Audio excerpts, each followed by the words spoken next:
اعوذ باللہ من الشیطان الرجیم بسم اللہ الرحمن الرحیم الحمد للہ رب العالمین والصلاة والسلام علی سیدنا و مولانا ابو القاسم محمد صلی اللہ علیہ وآلہ وسلم وآلہ الطیبین الطاہرین لعنت اللہ علی اعدائہم اجمعین پر محمد وآل محمد صلوات اللہم صلی علی محمد وآل محمد وعجل فرجہم۔ پچھلے سیشن میں ہم نے مولا امیر المومنین علیہ السلام کے کلام پاک کو بیان کیا تھا، جو کہ نہج البلاغہ سے آپ کے خطبوں سے لیا گیا تھا، جس میں آپ نے اس دنیا کی مذمت فرمائی۔ اب وہ تمام باتیں جو بیان کی گئیں، ان کی موجودگی میں دنیا کے مقابل ہماری کیا ذمہ داری بنتی ہے اور ہمیں کس طرح کا طرز عمل اختیار کرنا چاہیے کہ مولائے کائنات کے طرز عمل کے مطابق ہم خدا اور رسول صلی اللہ علیہ وآلہ وسلم اور ائمہ معصومین علیہم السلام کی رضا اور خوشنودی حاصل کر کے اپنے اعمال کو قابل قبول بنا سکیں۔ اس سوال کا جواب خود نہج البلاغہ اور مولا امیر المومنین علیہ السلام کے اپنے کلمات میں موجود ہے۔ جس طرح آپ دنیا کی مذمت فرماتے ہیں، اسی طرح مولائے کائنات نے دنیا کی خوبیاں اور مثبت نکات کی صورت میں کچھ مطالب کو بیان کیا ہے، جو کہ بہت زیادہ توجہ کے قابل ہیں۔ آپ فرماتے ہیں، بلا شبہ دنیا اس شخص کے لیے جو سچا بن کر رہے سچائی کا گھر ہے، جو اس کی ان باتوں کو صحیح سمجھے اس کے لیے عذاب الہی سے امن اور عافیت کی منزل ہے، جو اس سے زیادہ راہ حاصل کرے اس کے لیے دولت مندی کی منزل ہے، جو اس سے نصیحت حاصل کرے اس کے لیے واعظ و نصیحت کا موقع ہے، وہ دوستان خدا کے لیے عبادت کی جگہ، اللہ کے فرشتوں کے لیے نماز پڑھنے کا مقام ہے، وحی الہی کی منزل اور اولیاء اللہ کی تجارت گاہ ہے، جو کہ اس میں فضل اور رحمت کا سودا کرنے کے لیے رہتے ہیں اور منافع میں جست کماتے ہیں۔ تو اب کون ہے جو دنیا کی برائی کرے جبکہ اس نے اپنے سے جدا ہونے کی اطلاع دی ہے اور اپنی علیحدگی کا اعلان کر دیا ہے اور اپنے بسنے والوں سمیت اپنی موت اور فنا کی خبر ان کو دے دی ہے۔ یعنی اگر دنیا نہ ہوتی تو ایماندار کس طرح اور کس عمل کے ساتھ جنت میں جاتے؟ کیا ہم نے کبھی سوچا کہ اگر یہ دنیا نہیں ہو تو ہم کہاں پر رہتے ہوئے اعمال صالح انجام دیں گے؟ دنیا ایسی جگہ ہے جہاں پر اللہ کے فرشتے اس کی عبادت کرتے ہیں، پھر دنیا اولیاء خدا کی تجارت گاہ ہے جس میں وہ تکامل و کمال کو پاتے ہیں اور جنت کو اپنے لیے خرید لیتے ہیں۔ کیا ایسی خصوصیات رکھنے والی دنیا قابل مذمت ہے؟ لیکن جو کوئی اس کی زینتوں کی چمک دمک میں کھو گیا، دنیا نے اس کو نابینا کر دیا۔ حضرت علیہ السلام کی تفسیر ان دو نظریوں، یعنی دنیا کو بطور ٹول سمجھنا یا دنیا ہی کو اپنا مستقل ڈیسٹینیشن سمجھ لینا، اس کے فرق کی طرف اشارہ ہے جس کو پہلے بیان کیا گیا ہے۔ اگر ہم نے دنیا کی طرف عبرت کی نگاہ سے دیکھا تو دنیا ہمیں پند و نصیحت اور عبرت کے سبق پڑھائے گی، اور اگر ہم دنیا کی لذتوں اور زینتوں میں اور دنیاوی شہوتوں میں غرق ہو گئے تو ہمیں اندھا کر کے رکھ دے گی۔ اگر ہم آخرت کی بہشت کی لذتوں اور نعمتوں تک پہنچنا چاہتے ہیں تو سوائے اس کے کوئی راستہ نہیں ہے کہ ہم اس دنیا میں اپنی زندگی سے فائدہ اٹھائیں۔ بہشت کے درخت لا الہ الا اللہ کو ہم اسی دنیا میں لگائیں گے جیسا کہ پیغمبر اکرم صلی اللہ علیہ وآلہ وسلم نے ارشاد فرمایا ہے، جو شخص لا الہ الا اللہ کہتا ہے تو اس کے لیے بہشت میں درخت لگا دیا جاتا ہے۔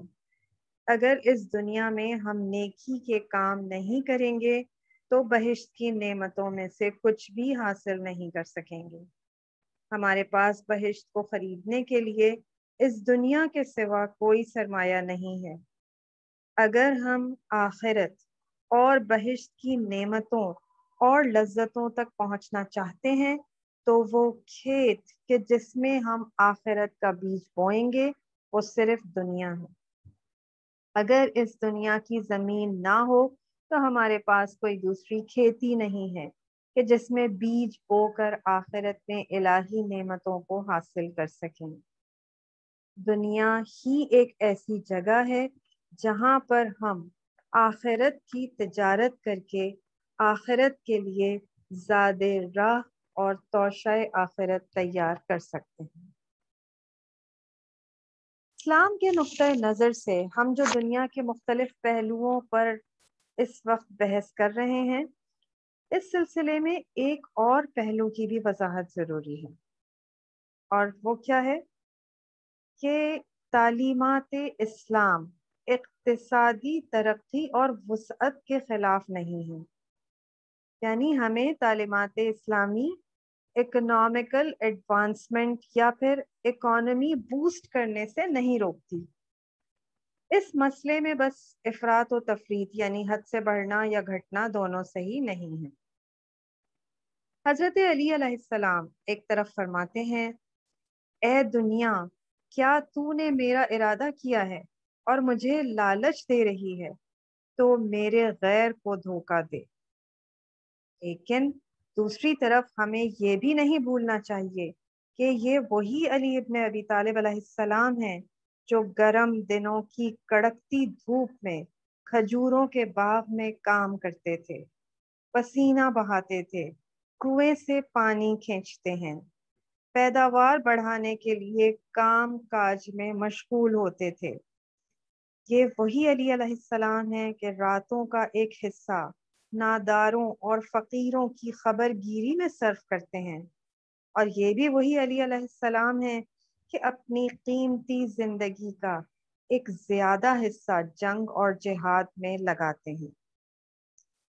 تاریخ کی کس کتاب میں لکھا ہے کہ حضرت علی علیہ السلام دن رات مصلح عبادت بچھا کر رکھتے تھے اور ہر وقت عبادت ہی میں مصروف رہتے تھے، یا دنیا کی زندگی کو چھوڑ کر پہاڑ کے غار میں گوشہ نشین ہو گئے ہوں اور اقتصادی ترقی اور پیداوار کو نظر انداز کر دیا ہو؟ دوسرے، اسلام نے یہ بھی کبھی نہیں فرمایا کہ دنیا اور اس کی نعمتوں سے بالکل ہی استفادہ نہ کرو اور دنیا کی لذتوں سے فائدہ نہ اٹھاؤ، بلکہ اس کے برعکس اسلام نے ایسی سوچ رکھنے والوں کی سرزنش کی ہے۔ سورہ اعراف آیت نمبر 32۔ کہہ دو کہ وہ زینتیں جن کو خدا نے بندوں کے لیے خلق فرمایا ہے اور پاکیزہ روزی کو کس نے حرام کیا ہے؟ دنیا اور اس کی نعمتوں کو اعلیٰ ترین اور اہم ترین مقصد تک پہنچنے کا ذریعہ قرار دینا چاہیے۔ مثال کے طور پر، اگر کسی چیز کو زحمت اور تکلیف سے حاصل کریں اور پھر اس سے فائدہ نہ اٹھائیں اور باوجود ضرورت کے دوسروں کے حوالے کر دیں، یعنی راہ خدا میں خرچ کرنا، یہ کام دنیا کی محبت کو قتل کرنے اور دل سے نکالنے کا بہت بڑا ہتھیار ہے۔ قرآن کریم اس بارے میں بہت بہتر تعبیر اور پرمغز رہنمائی دیتا ہے۔ سورہ آل عمران آیت نمبر 92۔ ہرگز تم نیکی کو نہیں پا سکتے جب تک کہ جس چیز کو پسند کرتے ہو اسی کو راہ خدا میں خرچ کرو۔